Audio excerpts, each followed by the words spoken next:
आता इथं LLBचं एखादं उदाहरण दिलेलं आहे. एक LLBची विद्यार्थी आहे.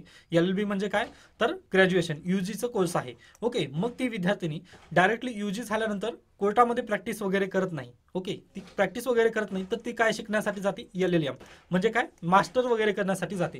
ती मास्टर करण्यासाठी कशामुळे जाते, आता BA आणि MA चा तर विषयच सोडा, कारण पहा आपले तर म्हणजे BA आणि MA जे विषय आहेत ते कसे आहेत, तर ते साहजिक म्हणजे साधारण आहेत, म्हणजे ते व्यावसायिक शिक्षण वगैरे नाही आहे. ओके, ते ह्युमॅनिटीचे कोर्सेस आहेत, त्यामुळे त्यांचा विषय सोडा, परंतु जे LLM किंवा MBBS वगैरे आहेत याचं काय आहे, तर ते व्यावसायिक शिक्षण आहेत. आता पहा एखाद्या विद्यार्थ्याचं MBBS झालेलं आहे, तर कदाचित तो काय करेल, डायरेक्टली स्वतःचं काय म्हणतो आपण हॉस्पिटल वगैरे टाकून तो तिथे प्रॅक्टिस वगैरे करेल, परंतु कदाचित ते काय करतील, MD पण शिकेल. मग MD वगैरे शिकण्यात काय, म्हणजे अगदी त्याच पद्धतीने इथं म्हटलेलं आहे की LLB एखादा विद्यार्थी झालेला आहे, मग LLB शिकून तो LLM कडेच का जातो, का तो प्रॅक्टिस वगैरे डायरेक्टली प्रॅक्टिस वगैरे करत नाही, तर त्याचं एक कारण आहे. पहा आपल्याकडे जे सॅटिस्फॅक्शन वगैरे जे मिळतं, म्हणजे जे शिक्षण वगैरे आहे त्यातून सॅटिस्फॅक्शन काहीच मिळत नाही, हे इथं देण्याचा त्यांनी प्रयत्न केलेला आहे.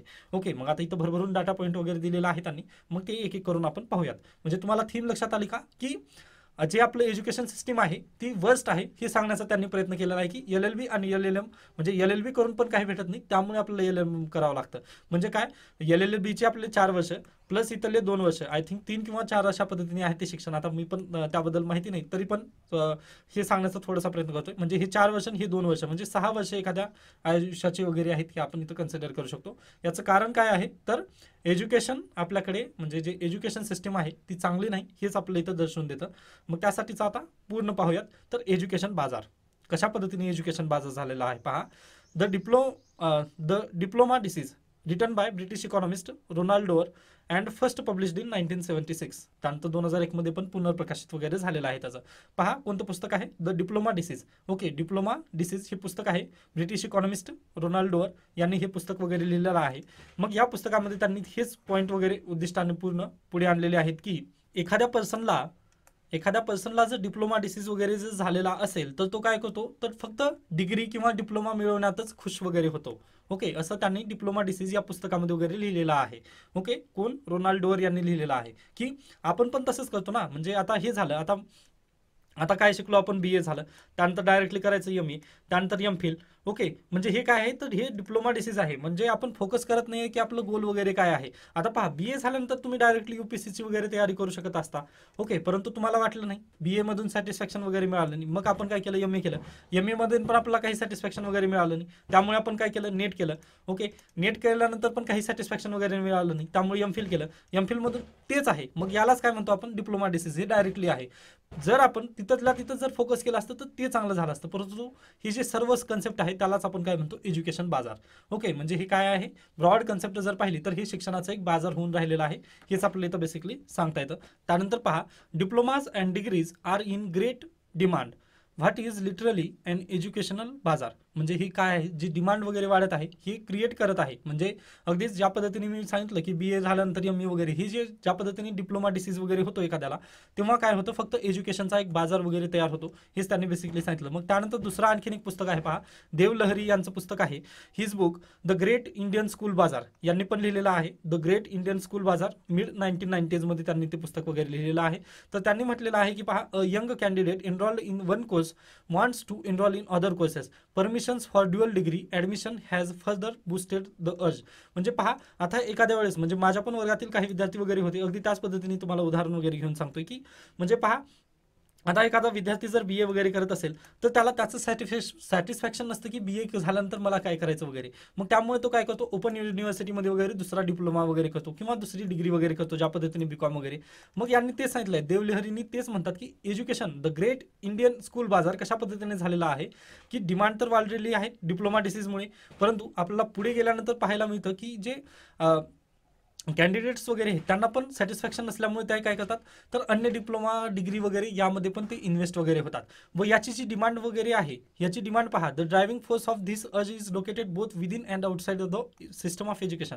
व याची जी डिमांड आहे ती दोन्हीकडून आहे. म्हणजे पहा, एज्युकेशन हे सेक्टर मधून पण डिमांड आहे व बाहेरून पण डिमांड आहे. मधूनची डिमांड पहा, तर एक आता यासाठी एक उदाहरण देतो मी, स्कूल. ओके, म्हणजे शाळेमध्ये आहात तुम्ही.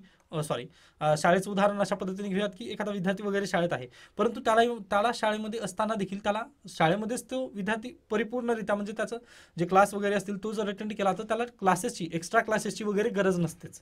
ओके, एक्स्ट्रा क्लासेसची स्कूलमध्ये जर त्याने चांगल्या पद्धतीने जर शिक्षण वगैरे शिकलं तर त्याला एक्स्ट्रा क्लासेसची वगैरे गरज नाही. तरी देखील इनवर्ड डिमांड कशा पद्धतीने क्रिएट केली जाते तर शाळेमध्ये चांगल्या पद्धतीने एज्युकेशन वगैरे तयार केलं जात नाही किंवा त्याला दिलं जात नाही. त्यामुळे काय झाली, ही इनवर्ड डिमांड झाली. परंतु आता एक्सटर्नल डिमांड कशा पद्धतीने आहे तर पॅरेंट्स वगैरे जे आहेत ते पॅरेंट्सच्या जास्त अपेक्षा असतात. म्हणजे एखादा विद्यार्थी, आपलाच विद्यार्थी काय असावा, टॉप असावा. खेळात पण माझाच विद्यार्थी टॉप, त्यानंतर एज्युकेशन सेक्टरमध्ये पण माझाच विद्यार्थी टॉप, त्यानंतर सायंटिस्ट पण माझाच विद्यार्थी. मग पहा याचा इम्पॅक्ट कुठे पडतो तर जॉब सेक्टरवरती पडतो. ओके, म्हणजे त्यांना जॉब्स वगैरे मिळत नाहीत. आता जॉब्स मिळत नसल्यानंतर काय करतात, मग परत आपल्याला ह्यातून जॉब्सच मिळत नाहीत, मग सॅटिस्फॅक्शन येत नाही. मग परत काय होतं, परत एखादी डिमांड वगैरे तयार केली जाते की MBA करा. MBA केल्यानंतर तुम्हाला काय होईल तर आपल्याला डायरेक्टली जॉब रेडी वगैरे म्हणजे जॉब रेडी एखादी एज्युकेशनचं सेक्टर आता सध्याला कोणतं आहे तर ते हेच आहे, म्हणजे MBA वगैरे आहे असं आपण तिथं डायरेक्टली सांगू शकतो. इथे पहा हायलाईट करून दिलेलं आहे मी परत. तर हे जॉब रेडी कन्सेप्ट वगैरे परत आलेली आहे. म्हणजे आपलं बेसिकली सांगायचं काय आहे, हे जे सर्व जर पाहिलं तर हे डिप्लोमा डिसीज वगैरे सर्वांना झालेलं आहे व याचं डिप्लोमा डिसीजमुळे आपल्याला काय तर जे एज्युकेशन सेक्टरचं वगैरे जे आहे ते बाजार झालेलं आहे व नॉलेज बेस्ड सेक्शन वगैरे कुणी घेतच नाही आहे व याची फक्त डिमांड वगैरे तयार केली जाते. हेच आपलं इथं बेसिकली लेखकांनी वगैरे सांगितलेलं आहे. त्यानंतर डिलिंकिंग डिड नॉट हॅपन, म्हणजे पहा 1980 मध्ये, त्यानंतर आता आपण सध्याला न्यू एज्युकेशन पॉलिसी वगैरे सध्याला येत आहेत, तरी देखील डिलिंकिंग वगैरे याच्या संदर्भात अद्याप चर्चा वगैरे पॉलिसी मेकरनी वगैरे या संदर्भात केलेली नाही. त्यामुळे पहा क्रायसिस ऑफ स्टँडर्ड आपलं इथं बेसिकली सांगता येतं. ओके, क्रायसिस ऑफ स्टँडर्ड म्हणजे काय, जर एखादी डिग्री तुम्ही केली, म्हणजे अगदी 3 इडियट मूवी सर्वांनी पाहिलेला असेल. 3 इडियट मूवीमध्ये तेच सांगितलेलं आहे. पहा एखादा विद्यार्थी म्हणजे तो इंजिनियर करतो, इंजिनियर केल्यानंतर MBA करतो, MBA करून तो कुठं बँकेमध्ये मॅनेजर होतो, कुठे USA मध्ये. मग पहा त्याला जर बँकेचं मॅनेजरच करायचं असेल तर तो BCom घ्यायला हवा होता, न की इंजिनियर वगैरे करून.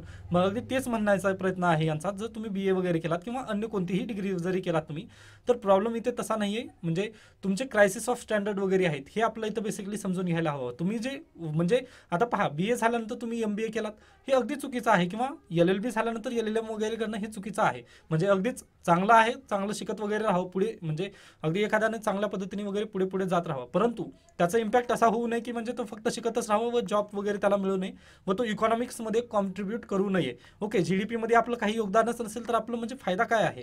ओके, GDP मध्ये आपण काहीतरी योगदान वगैरे लावायला पाहिजे, हे आपलं गरजेचं आहे इथं. मग त्यांनी तेच म्हटलेलं आहे, ही सर्व जे आहे ते क्रायसिस ऑफ स्टँडर्ड आहे. ते क्रायसिस ऑफ स्टँडर्ड कशाचं आहे तर ते एज्युकेशनचं क्रायसिस आहे.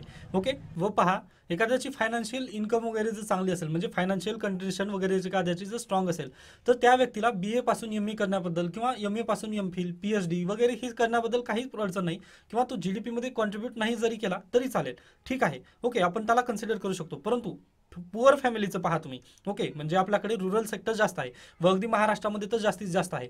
व महामंडळ वगैरे जेव्हा बस वगैरे बंद होतात तेव्हा शिक्षण म्हणजे जे शालेय विद्यार्थी वगैरे त्यांचं शिक्षण वगैरे बंद होतं. म्हणजे अगदी आपल्याकडे जे विद्यार्थी आहेत ते रुरल बॅकग्राऊंडचं आहे. मग त्या विद्यार्थ्यांचा वगैरे विचार करा तुम्ही. म्हणजे पहा आपण आता सांगितलं की इनवर्ड आणि आउटवर्ड, म्हणजे पहा मधून पण व बाहेरून पण आपल्याला फोर्स केलं जातं की तुम्ही क्लासेस वगैरे लावावं. हे जे एज्युकेशन बाजार वगैरे जे झालेलं आहे त्यामध्ये तुम्ही पण काहीतरी योगदान करावं असं आपल्याला इथं बेसिकली शिकवलं जातं. परंतु याचा इम्पॅक्ट पुअर स्टुडंटवरती कसा होतो पहा. पुअर स्टुडंट इथंच तो अडकून बसतो, म्हणजे तो पुढे काही करूच शकत नाही किंवा म्हणजे पुढे जाऊ शकत नाही, हे आपल्या इथं बेसिकली सांगता येतं. कारण एज्युकेशनचा एवढा बाजार वगैरे झालेला आहे. त्यामुळे लेखक वगैरे तेच म्हणत आहेत की लवकरात लवकर आपल्याला हे जे सेक्टर वगैरे आहे त्याबद्दल आपल्याला रिफॉर्म वगैरे आणणं गरजेचं आहे. कदाचित ते नवीन एज्युकेशन पॉलिसीनुसार वगैरे ते बदलतील, परंतु आपण त्याबद्दल पण जास्त हे होऊ शकत नाही की ते पूर्णपणे बदलतील. त्यासाठी पहा अगदीच जे डिजिटल सेक्टर वगैरे आहे, digital technology has made its own contribution to the noticeable changes in student behaviour.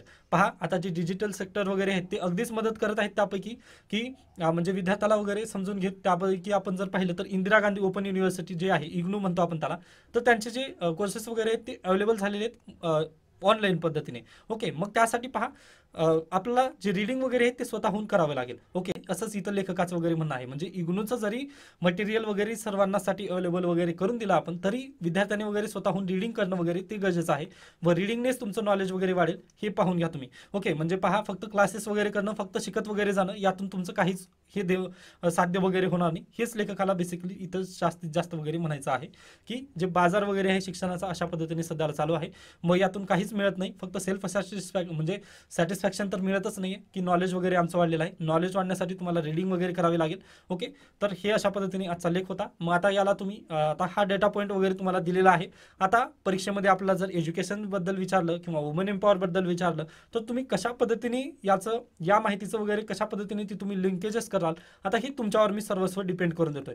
Okay, म्हणजे आता ह्याची लिंकेजेस वगैरे जी करायची आहेत ते मेन्स आन्सर रायटिंगमध्ये ते तुम्हाला करायचं आहे. ओके, म्हणजे मी आता जे केलं ते तुम्हाला फक्त माहिती वगैरे दिली की कशा पद्धतीने भारताचं सेक्टर वगैरे दिलेलं आहे व ह्याचे पॉईंट वगैरे जे आहेत ते हायलाईट वगैरे करून दिलेले आहेत. आता आन्सर रायटिंगमध्ये हे जे डाटा आहे ते तुम्हाला उतरवायचं आहे व ते कशा पद्धतीने उतरवणार हेच म्हणजे मेन्स आन्सर रायटिंग असते. म्हणजे डे 1 पासून जी आन्सर रायटिंग वगैरे केली जाते ती अगदी काही कामाची नसते. तर या बेसिसवरून जे मुद्दे वगैरे येतील ते गरजेचं असतात. आय होप तुम्हाला हे लेख वगैरे समजलेला असेल.